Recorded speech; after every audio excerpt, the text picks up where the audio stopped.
நமஸ்காரம். உங்கள் அன்பிற்கும் அபிமானத்திற்கும் ஒரு வித்யாபுத்திரன் வி.ஆர். ராஜா குளத்தூர்ட்டு பேசுகிறேன். ஸ்ரீமாத்திரை நமக. இது 1026வது வீடியோ. இந்த வீடியோவில் என்ன பார்க்க போகிறோன்னா, மந்திர சித்தியின் மகிமை, மந்திர சித்தி எப்படி ஆச்சு, எப்படி கண்டுபிடிக்கிறது, அப்படி ஒரு இன்ஸ்டன்ட் இருக்குது. பரமாச்சாரியார், அதே மாதிரி ஸ்ருங்கேரி ஆச்சாரியார் அவளை என்ன சொல்லியிருக்கான்னு பார்க்குறோம். அதில் வந்து ஸ்ருங்கேரி ஆச்சாரியார் ப்ராக்டிக்கலாக எக்ஸ்பிளைன் பண்ணியிருக்கார் ஒரு சிஷ்யருக்கு. அதை பற்றி தான் பார்க்க போகிறோம். ஒரு சமயம் காஞ்சிபுரத்தில் பெரியவா உட்காந்துருக்கா. பல வருஷங்களுக்கு முன்னாடி நடந்தது. இந்த பெரியவா முக்தி அடைஞ்சதே வந்து 1994. ஸோ அதுக்கெல்லாம் அப்போ பாருங்களேன், கிட்டத்தட்ட 1970s நடந்திருக்கணும்னு நினைக்கிறாரு. ஸோ இப்போ வந்து வந்தவர் திரும்ப நேரம் வெயிட் பண்ணி பெரியவாளை பார்க்குறா. வா சங்கரா, வா குளித்தர சங்கரன் தான் நீயே அப்படின்றாரு. அம்மா பெரியவா உங்களை தான் பார்க்க வந்தேன்னு. நீ காரியம் இல்லாமல் வரமாட்டியே, இப்போ 30 வயசு இருக்குமா அவனுக்கு அப்படின்றாரு. அவன் ஆயிடுச்சு, கல்யாண காட்சியெல்லாம் பண்ணிக்க வேண்டாமா, நான் அப்படியே இருக்க போறியா பிரம்மச்சாரியாவே? அவன் பெரியவா, சரி இப்போ எதுக்கு வந்துட்ட சொல்லு, நீ சும்மா வரமாட்டியே நான் பார்க்குறதுக்கு அப்படின்றாரு. இல்லை பெரியவா, ஒரு ஒரு சந்தேகம் எனக்கு, அது வந்து நிவர்த்தியை பண்ணணும் நீங்கள் தான் அப்படின்றார். அப்போ கேட்குறேன் பெரியவர், உனக்கு என்ன சந்தேகம் சொல்லு. மந்திர ஜபம்லாம் எடுத்துட்டுக்கே அதான் கேட்குறாரு அவனை. அம்மா பெரியவா, சரி என்ன மந்திரம்னு கேட்டது நீ சொல்ல வேண்டாம், மந்திரங்களை வெளியில் சொல்லக்கூடாது, எந்த தேவதா மந்திரம் மட்டும் சொல்லு அப்படின்னாரு. இப்போ ஹனுமத் மந்திரம் பெரியவான்றான். அப்படி அதில் என்ன சந்தேகம் வந்துட்டு அப்படின்னு கேட்குறாரு. ஸோ இப்போ அப்போ அந்த பையன் பார்க்கும்போது, பெரியவாளை பார்க்கும்போது 30 வயசு அவனுக்கு. 23 வயசில் அவன் உபதேசம் வாங்கியிருக்கான் அந்த ஹனுமத் மந்திரத்தை ஒரு பெரிய மகன்கிட்ட. 7 வருஷமாக ஆயிரக்கணக்கான தடவை பர் டே அவன் சொல்லியிருக்கான் அந்த மந்திரத்தை. சொல்கிறேன், எனக்கு வந்து ஒன்றுமே தெரியவே இல்லை. அதாவது நிறைய பேர் நேரம் கூட ஃபோன் பண்ணுறான் சில பேர். இப்போ அரச மரத்தை சுற்றிட்டு 2-3 தடவை அடி வைத்து தொடுத்து பாட்டுண்டாலும் ஊற்றி, அரச மரத்தை சுற்றிட்டு வந்தால் குழந்தை பாக்கியம் உண்டுன்றதுக்கு உடனடியாக பிள்ளையான்ற எல்லாம் it takes a longer time.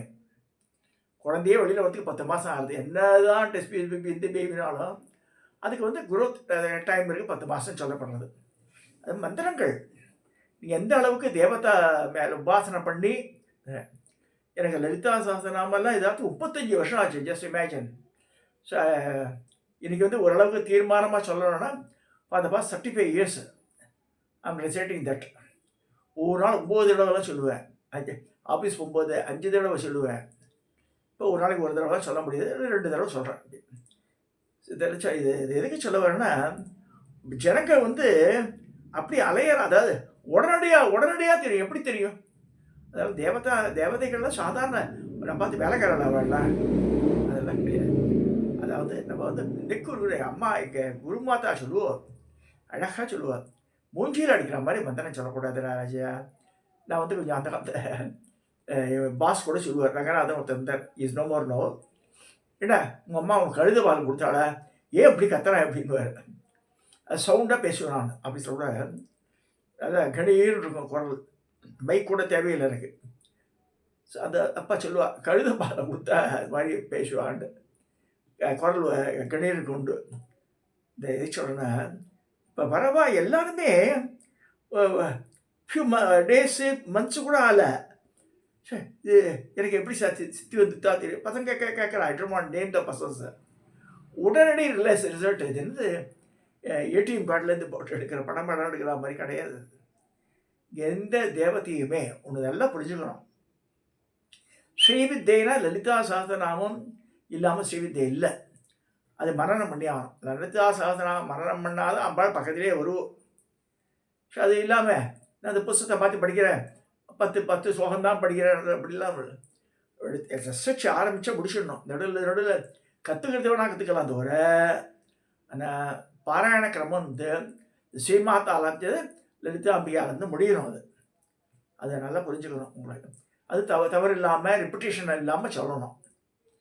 So இப்போ மந்திர சக்தின்னு சொல்லும்போது எத்தனை வருஷங்கள் அன்றைக்கி கூட கேட்ட மோகன் குருஜிட்ட, சார் குருஜி மாதிரி 5 மணிக்கு அத்தாலும் எழுந்துக்கிறேன், நான் தச்சு நம்ம காஃபியை போடுறேன், காஃபியை போட்டு டிஃபனை பண்ண வேண்டியிருக்கு, இப்போ என் பொண்ணு வந்திருக்கா, சரி நான் என் பொண்ணுக்கு எங்கள் இடத்துல அருவியில் ஒரு பெண்மணி வேலை செய்கிறேன்.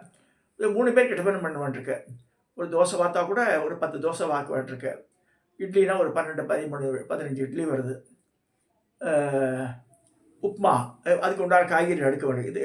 டிஃபனை பண்ணி முடித்த உடனே சமையல். நான் பொய் சொல்ல விரும்பலை. குளிக்க போகிறதுக்கு முன்னாடி சமையலை மட்டும் முடிச்சுடுவேன். சாதம் மட்டும்தான் நைவேத்தியம் பண்ணுறதுனால அதை மட்டும்தான் குளிச்சுட்டு வந்து வைப்பேன் நான். ஸோ பிஃபோர் 9 ஆர் 8 8:30க்குள்ளே சமையல் முடிஞ்சிடும் முழுக்கவே இருந்து. ஒரு கறி, ஒரு சாம்பார், ஒரு ரசம் இது பண்ணி வச்சுருவோம் சுட சுட ஹாட் கேஸில். அதுக்கு பருப்பு இதாகணும். ஒரு 6-7 விசில் வந்தாகணும். புளியை கரைக்கணும், காய்கறி வெட்டணும். இதெல்லாம் முடிச்சுட்டு என்னதான் மத்தியானம் சொன்னால் கூட அதுக்குள்ளே ஃபோன் கால் வந்துடுறது. காலை வேளையை தேசம் ஃபோன் பண்ணாதுங்க நான் எப்படி சொல்லுவேன். இது unless otherwise so important don't call me. 10 நான் வந்து 10:30 நான் ஃப்ரீ ஆகிடுவேன். வந்த உடனே குளிச்சுட்டு வந்து காலுக்கு தினம் அது வேறு எந்த ஜென்மத்தில் என்ன பண்ணோம் பாவம் பண்ணணும் தெரியாது. காலில் வந்து தினம் பண்ண மாட்டிருக்கு. இந்த சாமிகிட்ட என்ன வேண்டிக்கிறேன், நல்ல ஆரோக்கியத்தை கொடுப்பாரு. காசு பணம் எதுவுமே தேவையில்லை எனக்கு. அதாவது பூவாக்கு இது இருக்குது, வீடு இருக்குது, வஸ்திரங்கள் எல்லாம் சிஷியால் வாங்கி கொடுத்துட்றேன். போதும் 50 என் பொண்ணு குடிச்சிட்டே நான் என்னவோ இந்த இதெல்லாம் பிளாஸ்டிக் பாக்ஸஸ் எல்லாம் வாங்கினா வைக்கிறதுக்கு ட்ரேஸாண்ட வைக்கணும். இப்படியா நீ வைக்கணும்னா சரி வெயிட் எல்லாம் முடிஞ்ச வைக்க நான் வச்சுக்கிறேன்னு. இல்லை you should maintain like this. அப்படி எடுத்தாலும் கிளியராக இருக்கும் வைக்கிறதுக்கு. ஜெட்டி தனியாக, பனியன் தனியாக, வேஷ்டி தனியாக, ஷர்ட் நான் போகிறதில்ல. அன்லஸ் அதோட கோ அவுட்டு. இல்லைனா யோக வஸ்திரம் தான் கட்டிக்கிறேன் நான். அதே மாதிரி அபிஷேகங்கள்லாம் பண்ணும்போது இந்த ஆரஞ்சு கலர் ஃபேண்டா கலர் வேஷ்டி தான் கட்டிக்கிறேன், காட்டன் வேஷ்டி. இதெல்லாம் எதுக்கு சொல்லுவாருன்னா அது கட்டாயம் இப்போ மோகன் குருஜிட்டு கேட்டுருந்தேன் நான். குருஜி மாதிரி இந்த 25 தேவாத ஜபம் இப்போ பண்ண முடியல என்னால். இல்லைடா கணபதி பண்ணுவோம், ஆல்ரெடி இவ்வளோ வருஷம் பண்ணிட்டு இருக்கே. கணபதி, பால, சண்டி பண்ணு, பஞ்சதசி விடா பண்ணு. இப்போ சோடசி வந்துனாலும் சோடசியோடு நிறுத்திக்க பரவாயில்ல. அப்போ ரஷ்மி மாலான்னு கேட்குறேன். Rashmi mala all mantram covered, each mantra one time. அதே முடிஞ்சா பண்ணுப்பாத அப்படின்னார். எதுக்கு சொல்ல வரேன்னா இவாள்லாம் இப்போ ப்ரெசன்ட் டே ஜெனரேஷன் நான் இப்போ பயந்துட்டுருக்கேன். நான் காலையில் கதில் 3:30 மணிக்கு எழுந்து சொன்னால் கூட பெட்டில் சில மந்திரங்கள் சொல்லலான் இருக்கேன். சரி எழுந்து உட்காந்துட்டு வாயை கொப்பளிச்சுட்டு வந்து சொல்கிற மந்திரத்தை எர்லி மார்னிங் திருப்பி நளினி ஆக்ட்ரஸ் இருக்கால அந்த பெண்மணி 3:30 மணிக்கு எழுந்து குளிச்சுட்டு வந்து லலிதாசனம் சொல்கிறேன்றா. சரி அவள்லாம் சொல்லும்போது நம்ம ஏன் 9 தடவை ஒரு நாள் சொல்லியிருந்தவன் முடியலையேன்னு இருக்கு. வயசு 1975. சரி இந்த வருஷத்தில் நான் கேட்டேன் அவர்கிட்ட மோகன் குருஜிட்டேன். இல்லை இப்படி பண்ணால் போதும்ப்பா அப்படின்னார். சரி குருஜி அட்லீஸ்ட் இருக்க நான் பண்ணுறது தப்பாக ரைட்டான்னு தெரில, இதை சொல்லுங்கன்னு. ஆனால் இப்போ ப்ரெசன்ட் ஜெனரேஷன் மந்திரம் வாங்கிட்டவன் உடனடியாக எதிர்பார்க்குற ரிசல்ட்டை உடனடியாக கிடைக்கவே கிடைக்காது. கமிங் டு த ஸ்டோரி, இந்த குளித்தலை சங்கரன் பரமாச்சாரிட்ட கேட்குறான், எனக்கு மந்திரம் சித்தி ஆகிட்டுன்னா அப்படி தெரியும். எத்தனை வருஷமாக சொல்கிறேன்? 7 வருஷமாக சொல்கிறான். 23 வயசுலேருந்து 30 வயசு ஆகிடுச்சு இப்போ அந்த பையனுக்கு, பிரம்மச்சாரி. அப்போ பிரம்மச்சாரியை சொல்கிறார், இப்போ எப்படி உனக்கு தெரியணுமா அப்படின்னு. இப்போ நான் உனக்கு சொல்கிறேன், நான் வந்து உனக்கு ப்ரூவ் பண்ண முடியாது. இப்போ பல வருஷங்களுக்கு முன்னாடி ஸ்ருங்கேரி பீடத்தில் நரசிம்ம பாரதின்னு ஒருத்தர் இருந்தார். நல்லா கூர்மையான பார்வை வருது. 32வது இப்போ 36, 37, 38 வந்தாச்சு. 32வது பீடாதிபதி.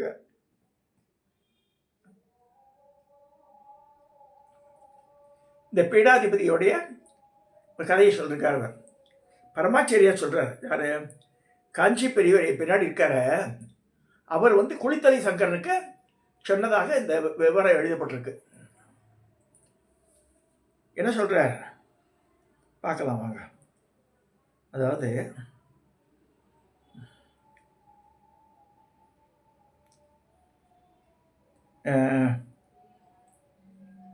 கல்யாணம் பண்ணிக்காம இப்படியே பிரம்மச்சரியாக காலத்தை விட்டுலாம் பார்க்குறியாக்கும். ஆமாம் பெரியவான்றான். சரி சரி இப்போ எதுக்கு வந்திருக்க? ஏதாவது விசேஷம் உண்டா? விஷயம் இல்லாமல் நீ வரமாட்டேன்றார். உடனே சங்கரன் வந்து ஆமாம் பெரியவா எனக்கு ஒரு சந்தேகம் ஏற்பட்டு ஒரு நிவர்த்தி பண்ணாமல் வந்தேன் நான். அப்படியா சொல்லுன்றார். நோக்கு அப்படின்ற சந்தேகம் மந்திர ஜபம் சுகமாக ஒரு சந்தேகம் பெரியவா. உடனே சுவாமிகள் அவசர அவசரமாக மந்திர ஜபம் சம்பந்தமான நீ ஏதாவது மந்திர ஜபம் எடுத்துட்டு இருக்கியான்றார். ஆமாம் பெரியவா அப்படின்றான். உபதேசம் ஆயிருக்கா? ஆயிருக்கு. பெரியவா உபதேசம் பண்ணவர் யாரோன்னு கேட்குறார். மைசூர் யக்ஞ நாராயண கணபாடிகள் அப்படின்றான் சங்கரன். பேஷ் ரொம்ப வாசிச்சவா, என்ன மந்திரமோன்னு கேட்டார். சங்கர மாயை திறக்கிறதுக்குள் சுவாமிகள் இரு நீ மந்திரத்தை சொல்லக்கூடாது, ரகசியமாகவே இருக்கட்டும். யாரோ மந்திரம் கேட்டால் மந்திரத்தை சொல்லக்கூடாது. நம்ம சிஷ்யாளுக்கெல்லாம் மெயின் இன்ஸ்ட்ரக்ஷன் அது. So we are not suppose to discuss openly that. So Hanumant உபாசனா மந்திரம் மூல மந்திரம் பெரியவான்றான். சரி, இந்த மூல மந்திர ஜபத்தை உனக்கு என்ன இந்த சந்தேகம் நிவர்த்தினா? இல்லை பெரியவா, இந்த மந்திரம் உபதேசமாக 23ஆம் வயசுலேருந்து கடுமையான விதிப்படை ஜபித்துன்னு வர 7 வருஷமாக ஜபிக்கிற பெரியவா. ஆனால் ஒன்றும் தெரியல எனக்குன்றா. உனக்கு ஒன்றும் தெரியலன்னா என்ன வேணும் உனக்கு அப்படின்ற. இல்லை பெரியவா, அந்த மந்திரம் எனக்கு சித்தியாச்சான்னு தெரியணுன்றான். தெரியல பெரியவான் போது சுவாமிகள் ஜாமரிக்காமல் இப்போ தெரிஞ்சு என்ன செய்ய போகிற? உன் ஜாப் மந்திரம் சொல்கிறது, அது பண்ணிட்டு போய்யான்ற. நீ ஜபத்தி ஆத்மாத்மக்கா பண்ணுறிய, அதால காமியார்த்தமாக பண்ணுறியா? காமியானம் ஏதாவது அட்டைன் பண்ணணுன்றதுக்காக நான் ஆத்மாத்மாத்துக்காக பண்ணுறேன்றான். ஏன்னா அவன் பேச்சுலர் அவன். ஸோ இருந்தால் மந்திர சித்தி ஆகிய தேவதையின் கிருப்பை கிடைச்சித்தான்னு எப்படி தெரிஞ்சுக்கணும் அது சொல்லுங்கன்றான். அழறான் தன் கண்ணீர் விட்டு. உடனே சாமிகள் மந்திர சித்தி ஆகிடுத்தான்னு இல்லையானது ஜபம் பண்ணுறவா அனுபவ சித்தாந்தமாக தெரிஞ்சுக்கணும்னு ஒரு சந்தர்ப்பத்தில் ஜபம் பண்ணி உபாசிக்கிறவர்களுக்கு தான் இது தெரியும் சங்கரா என்று வாத்சல்யத்தோடு சொன்னார். சங்கரன் சமாதானம் அடையவில்லை. இல்லை பெரியவா, எனக்கு இன்னும் அந்த அனுபவ சித்தாந்தம்லாம் ஏற்படல அப்படின்றான். ஜபத்தை மாத்திரம் குரு சொன்னபடி 7 வருஷம் ஜபிச்சுட்டு இருக்கேன். ஆனால் இப்போ இதுக்கு சித்தி ஆச்சாரியான்னு தெரியாது, அது மட்டும் சொல்ல முடியும். எப்படி கண்டுபிடிக்க சொல்ல மாட்டான். ஆச்சாரியாச்சு இந்த நேரம் யார்? பரமாச்சாரியார் மௌனமாக இருந்தார். சங்கரின் குழப்பம் அவருக்கு தெரிந்தது. அவனுக்கு இதை எடுத்து புரிய வைக்கும் என்று முடிவு கொண்டார். சங்கரை கீழே உட்கார சொல்லி ஆச்சாரியால் பேச ஆரம்பித்தார். பல வருஷங்களுக்கு முன்பு சிங்கேரி சாரதா பீடத்திலே நரசிம்ம பாரதி என்ற சுவாமிகள் ஒரு மகா இருந்தார். பீடாதிபதியாக இருக்கார். ஒரு நாள் அந்த பிராந்தியத்தை சேர்ந்த மடத்து சிஷ்யன் ஒருவன் சுவாமிகளை தரிசிக்க வந்தான். வந்தவன் வெறுமனே வரவில்லை. இப்போ நீ கேட்ட அதே கேள்வி கேட்டு அவன் அவர்கிட்ட போயிருக்கான். சுவாமிகளை நமஸ்காரம் பண்ணிட்டு கையில் இந்த கொய்யா பழத்தெல்லாம் கொடுக்குறான் அவர்கிட்ட. வா சௌக்கியமா, என்ன பண்ண உனக்கு அப்படின்னு கேட்குறாரு அவர். சிஷ்யன் பவ்யமாக சொன்னான், சுவாமி எனக்கு மந்திர உபதேசம் ஆகி ஜபிச்சுட்டு இருக்கேன், பல வருஷமாக ஜபிக்கிறேன், மந்திர சித்தியாச்சான்னு தெரியல எனக்கு அப்படின்றான். உடனே சுவாமி, நீ பாடு விடாமல் ஆத்மாத்மா ஜபத்தை பண்ணு, சித்தி பலனை அந்த தேவத்தையே தானாக அனுகிரகிக்கும் சொல்கிறார். சுவாமிகளோட இந்த பதில் அந்த சிஷ்யனுக்கு திருப்தி தரவில்லை. இது சிங்கேரியில் நடக்கிறது. இல்லை சுவாமி, மந்திரம் சித்தி ஆயிடுத்துன்னு நான் உணரணுன்றான். அதுக்கு வழி சொல்லும்போது அவனோட மனோநிலையை புரிந்து கொண்டா சுவாமிகள். அவனை அருகில் அழைத்தார். கவலைப்படாத குழந்தை, அதுக்கு ஒரு வழி இருக்குது. உற்சாகத்தோட மந்திர சக்தியை தெரிஞ்சுக்க வழி இருக்கா? அது உடனே எனக்கு அனுகிரகம் பண்ணுறான். உடனே நரசிம்ம பாரதி சுவாமிகள் சிரித்து கொண்டே, நீ தினமும் நீ ஜபம் பண்ணுற ஆரம்பிக்கிறதுக்கு முன்னாடி ஒரு மரப்பலகையை போட்டுக்கொண்டு அதுக்கு மேலே நிறைய நெல்லை பரப்பு, அது மேலே துணியை போடு, அது மேலே ஜபத்தை பண்ணு. பிரதி தினம் பண்ணிகிட்டே வந்தால் என்னைக்கு ஜபம் பண்ணும்போது டப் டப் டப் சத்தம் கேட்டு அந்த நெல் பொரியெல்லாம் நெல்லெல்லாம் பொரியாயிடணும். புகை மேலே வருதோ, நெல்மணிகள் தானாகவே பொரியறதோ, அன்றைக்கி ஒரு மந்திர சித்தி ஆகிடுச்சு ஆகும் அப்படி சொல்கிறார் அவர். குருநாதர் என்னை ரொம்பவும் மன்னிக்கணும், தெரிஞ்சுக்கணும் ஆசையோடு வந்திருக்கேன், நான் பிரார்த்திக்கிறேன். குருஸ்தானத்திற்கு ஆளை பரீட்சை பண்ணக்கூடாது, கண்ணால் பார்க்கணும் ஒரு ஆசை அதுன்றான். அப்படி நீங்கள் அப்படி உட்காந்து ஜபம் பண்ணி இது வரைக்கும் எப்போயாவது நெல் பொரிஞ்சிருக்கான்னு தெரியணும் எனக்குன்றான். அவ்வளோதானே இந்த சிரித்த சாமிகள் அங்கேயே ஒரு பலகையை கொண்டு வந்து சொல்லி கிழக்கு முகமாக போட சொன்னார். அதன் மேல் நிறைய நெல்லை போட்டார். நெல்மணிகளை போட சொல்லி அது மேலே போட்டு இந்த வஸ்திரத்தை அது மேலே போட்டார்.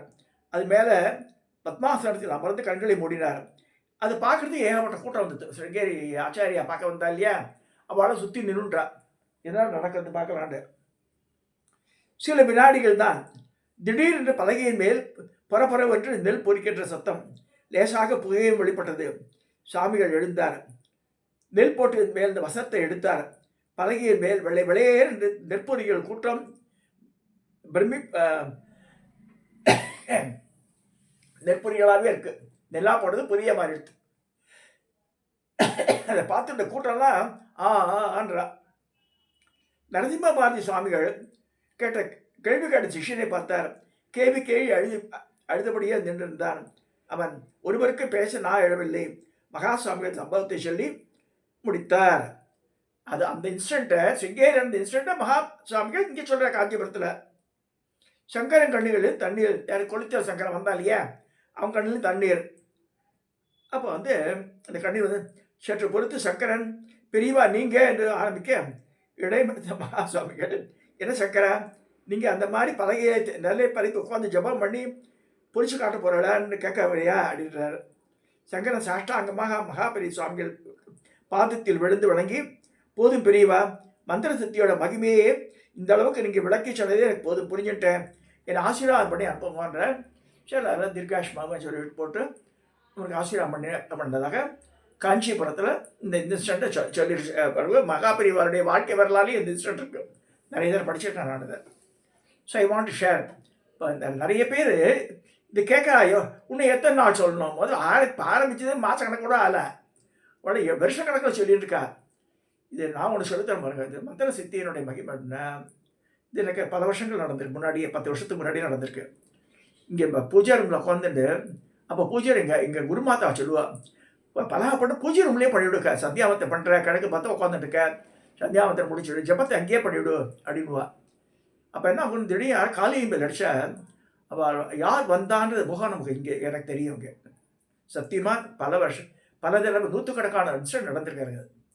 அப்படியே ஒரு வட்டமான வரும், யார் காலியம்பல் அடிக்கிறான், I can see the face. எனக்கு கேமரா கிடையாது. அது ஒரு காலம், அதனால் கர்வப்படவும் முடியாது நம்மள. அதே மாதிரி பல நேரத்தில் வந்து சீக்கிரம் பூஜையை முடிச்சுட்டு போனால் பார்ப்பேன், மீட்டிங் எல்லாம் இருக்கும். பூக்காரன் வரத்துக்கு லேட் பண்ணிடுவான். பூவே வரணும்னா உஷான ஒரு பொண்ணு இருக்கா, அதில் பூம்புகார் நகரில், நம்ம பாத்தில் 2 கிலோமீட்டர் மேலே. பாவம் மழையாக அந்த கூட மழையில் ரெயின் கோட் போட்டு விழுந்து இந்த பவளமல்லி பூ பெரிய பேக் நிறைய கொண்டு வந்து வச்சுட்டு போடுவோம்.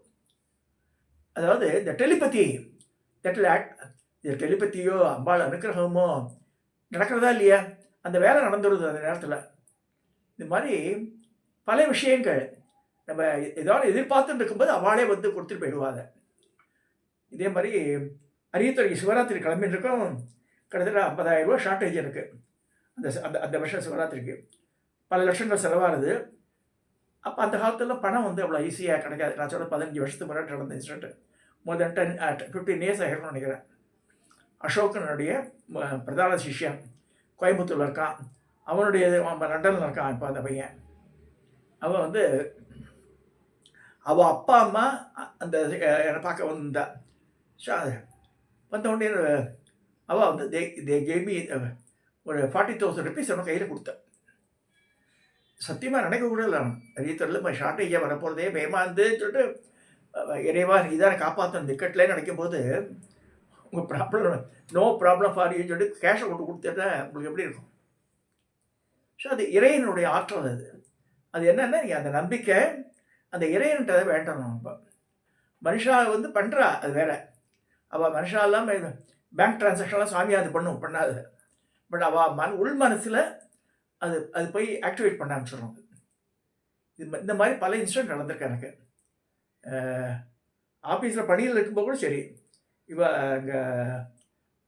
பிரசன்ட் சிஓ ஆஃப் அந்த கம்பெனி ஸ்ரீமதி மல்லிகா ஸ்ரீனிவாசன் வந்து அவளுக்கு கல்யாணம் ஆகி புதுசில் அவளுக்கு வந்து நான் சொல்கிறது 82 கல்யாணம் அவளுக்கு. 82 83 ஒரு அரௌண்ட் 85 நினைக்கிறேன். 84 அவள் வந்து நான் ஆஃபீஸ் போகிறதுக்குள்ளே நான் போய் உட்காரத்துக்குள்ளே என் சீட்டில் முன்னாடி உட்காந்துட்டு இருப்போம். You are in trouble Raja, you are disturbing me அப்படின்வா. அவள் மனசு தோன்றி அங்கேருந்து அடையாறுலேருந்து வந்து இங்கே வந்து போய் தொடர்ந்து உட்காந்துட்டு இருப்போம். இதெல்லாம் எதுக்கு சொல்கிறேன்னா, இறைவன் நினச்சா, அம்பாள் நினச்சா, நம்ம வந்து நம்ம ஜாப் என்ன, வி ஷுட் டூ சின்சியர்லி. அதாவது நம்ம எந்த ஆர்கனைசேஷனுக்கு ஒர்க் பண்ணுறோமோ, என்ற எஸ்டாப்ளிஷ்மெண்ட்டுக்கு பண்ணுறோமோ, அது வந்து அந்த எஸ்டாப்ளிஷ்மெண்ட் நல்லா இருக்கணும். நம்ம வந்து சின்சியராக பண்ணணும். அதை பண்ணும்போது அதாவது ஜபங்கள்லாம் கூட வந்து அந்த நம்பிக்கையோடு செயல்படும் போது ஏதோ தேவத்தை வந்து ஹெல்ப் பண்ணுறது நமக்கு. அது எது வந்தது எது வந்து எல்லாம் அதெல்லாம் அந்த ஆராய்ச்சி தேவையே இல்லை நமக்கு. ஸோ இந்த மந்திர சக்தியின் மகிமை வந்து இந்த மாதிரி தான் வெளிப்படும். அதாவது யுவர் ப்ராப்ளம்னா immediately somebody will be attending to that without asking even. So அதுதான் அந்த சித்தியாகுதுன்றது. அதை புரிஞ்சுக்கணும் நீங்கள். இது உடனடியாக வந்து அதை அப்ளை பண்ணாமல் நம்ம வந்து நான் உங்களோட ப்ராப்ளம் சால்வ் பண்ணுறதுலாம் சொல்லக்கூடாது. இப்போ நான் வந்து மகாவிஷ்ணு ஆட்டம்லாம் வந்து தொட்டுக்கிட்டெல்லாம் பண்ணுறது கிடையாது. எனக்கு தெரியவே தெரியாது இதெல்லாம். இந்த யோகா ஏன்னா குரு மாதா பர்மிட் பண்ணல. Don't try யோகாவுக்காலாம் சொல்லிட்டாவ. இவடு பக்தி மார்க்கத்திலே போ நீ, அதுதான் உனக்கு சித்தி அளிக்கும்ட்டேன். ஸோ குரு வார்த்தை சிஷ்யை வந்து பரிபாலனை பண்ணோன்ருக்கு. ஸோ இதை சொல்லி எல்லாருமே மந்திரத்து மேலே நம்பிக்கை, தேவதை மேலே நம்பிக்கை வச்சு இந்த காமியார்த்தமாக இல்லாமல் இது நிஷ்காமியமாக பண்ணுங்க. ஆட்டோமேட்டிக்காக அந்த தேவதை நம்ம கொடுத்துறோம் நமக்கு எல்லாமே. இதை சொல்லி இந்த பதிவை நான் நிறைவு செய்கிறேன். நம்பிக்கையோடு செயல்படுங்க, நிறைய ஜெபிங்க. எந்த மந்திரமும் சரி, நிறைய ஆட் பண்ணிக்காதுங்க மந்திரங்களை. லிமிட்டட் மந்திரமாக இருந்தால் கூட இப்போ starters those who are entering to Shri Vidyalayam Ganapati, பாலை, சண்டி, பஞ்சதசி வரைக்கும் சந்தால போதும். அது பெரிய கிரேட் திங். புவனேஸ்வரி புமரத்திற்கு எல்லாத்தையும் கொடுத்துரும் நமக்கு. அது இதை சொல்லி இந்த பதிவை நிறைவு செய்கிறேன். சப்ஸ்கிரைப் பண்ணுங்க, ஷேர் பண்ணுங்க, லைக் பண்ணுங்க.